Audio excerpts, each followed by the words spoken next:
Почитувани, Петре Шилегов, граѓаните го прогласија за градоначалник кој досега најмалку сработал, а како тргнало ќе го прогласат и за градоначалник кој најмногу украл.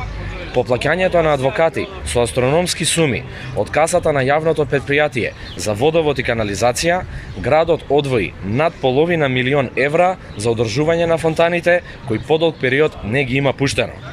Имено, неколку фонтани во центарот на Скопје оваа сезона останаа непуштени, а градот распиша тендер за одржување на фонтаните од над половина милион евра.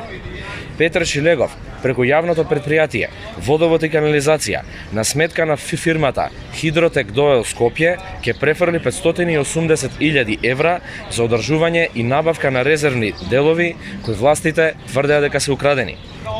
Власта тврдеше дека од фонтаните се украдени делови од 60.000 евра, но сега сумата која се наплаќа за одржување и резервни делови е 10-кратно поголема.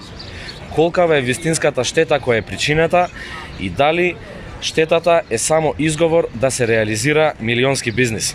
Почитувани, Шилегов мора да одговори колку го чини градот украдената опрема од фонтаните и кој ќе ја плати.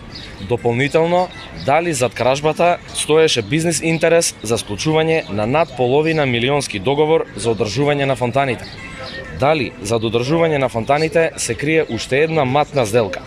Дали буџетот на Скопјани, наместо за креирање на нови добра, се користи за полнење на сметки на фирми и поединци блиски до Социјалдемократскиот сојуз.